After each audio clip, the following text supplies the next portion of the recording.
Ok, mes frères et sœurs, vous connaissez la différence entre les Camerounais et le reste du peuple d'Afrique? C'est que les Camerounais sont une bande de girouettes. C'est-à-dire que tu leur jettes un os à droite, ils courent vers la droite.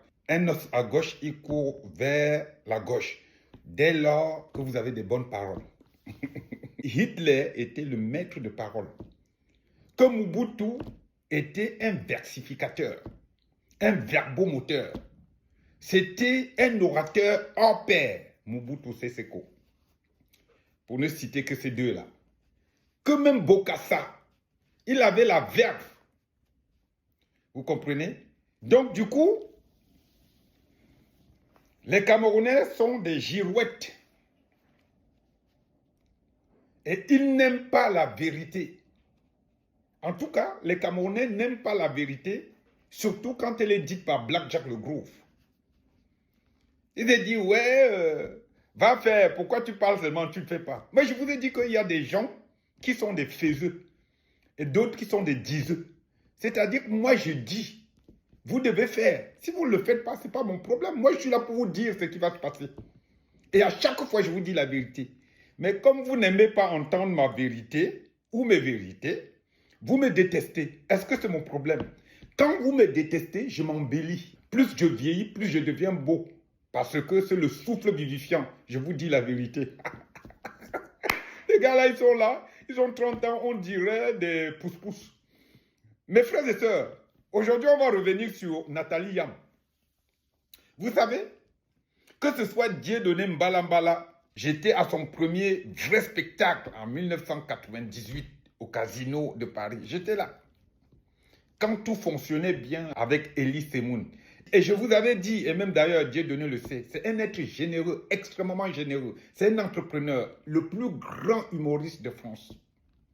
Mais à l'époque, j'avais dit que c'est parce que les feuilles l'ont rejeté qu'il a commencé à combattre. Parce que quand ça fonctionnait bien, il passait dans toutes les télés, on n'entendait pas Dieudonné parler de tout ça. Mais lui, c'est un cas à part, c'est une exception. Parce que c'est quelqu'un plutôt à applaudir. Après, je vous ai parlé de mon frère Kémy Séba. La seule chose que je reproche à Kémy Séba, c'est la spiritualité, c'est tout. Ce n'est pas un escroc. Il n'est pas dans des histoires louches. Voilà. Il travaille, il écrit ses livres, il écrit ses ouvrages, il gagne de l'argent avec sa société. Je vous ai parlé de qui encore? De Franklin Nyamsi. Vous avez dit, wow, c'est le professeur Franklin Nyamsi. Je vous ai dit que le gars là, il est en train de vous manipuler. Réponse.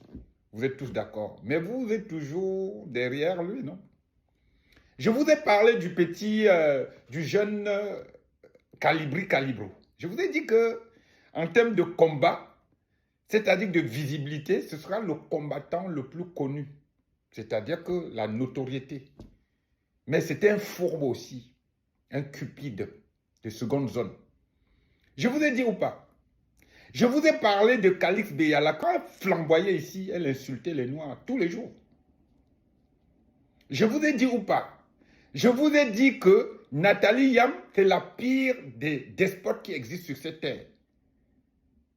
C'est-à-dire que c'est la pire des dictateurs ou dictatrices. Si Nathalie Yam gouvernait un pays, en l'occurrence le Cameroun, c'est qu'elle jette tous les opposants dans le vouri. Elle les jette tous. Elle n'a rien à cirer. C'est une cupide de première classe. Une cupide. Elle n'a rien à tirer. Quand tout fonctionnait pour elle, là, vous l'entendiez? C'est parce que les métis, dès qu'on les rabâche, on leur montre chez le Coderme qu'elles ne sont pas ce qu'elles prétendent, elles deviennent des opposants terribles. Mais pas toujours en faveur de ceux qu'ils prétendent défendre. Nathalie Yam, si elle était présidente du Cameroun, c'est qu'elle jette tous les opposants dans la mer. Il n'y a pas pire dictatrice que Nathalie Yam. Ça n'existe pas sur cette terre. Je vous l'ai dit ou pas? Ok. Maintenant, vous êtes en train de pleurnicher. Ouais, elle insulte Boko Haram. C'est pas vous qui l'applaudissez. C'est pas vous qui l'applaudissez, dit qu'elle est venue changer le monde entier. Moi, je vous ai dit tout simplement que À partir du moment où cette femme-là met au pas tous les leucodermes du monde entier, ça me va. Mais ça ne veut pas dire que c'est quelqu'un de bien. Si la France lui donne la nationalité française, elle oublie tout. Elle revient en France, elle vit. Si on lui dit maintenant en Suisse, on te donne un poste, tel ministère, tel, elle oublie qu'elle est noire. C'est ça les métis. Les métis comme les Nathalie Yam, qui ont la verve, qui ont une connaissance, qui sont instruits. Quand ça ne les arrange pas, ils basculent d'un ou de l'autre côté. Mes sœurs et frères, Nathalie Yam, c'est une dictatrice de haut vol, une cupide. C'est-à-dire que ne faites jamais confiance à cette personne. Parce que bientôt, vous allez voir le miracle quand elle va faire notre revirement. Pour Paul Biya, c'était connu depuis longtemps. Elle traite le monde entier, mais elle est incapable de traiter Paul Biya. Maintenant, je vais vous donner la suite des opérations.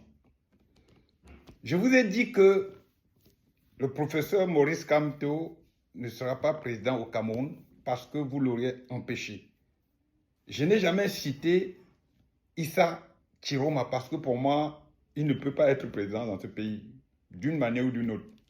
Tout ce qu'on fait autour là, c'est la providence qui viendra réguler tout ça. Donc pour moi, il n'y a même pas l'ombre d'un doute. C'est pas... Voilà. Maintenant, je vais vous dire ce qui va se passer.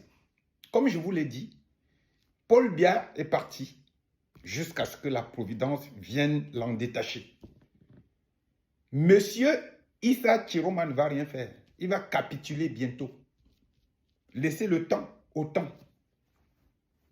Voilà. Maintenant, vous êtes en train de vous adoucir tranquillement. Voilà. Vous êtes comme ça, des girouettes. Et vous êtes autour d'êtres, c'est-à-dire qui sont comme des esprits errants.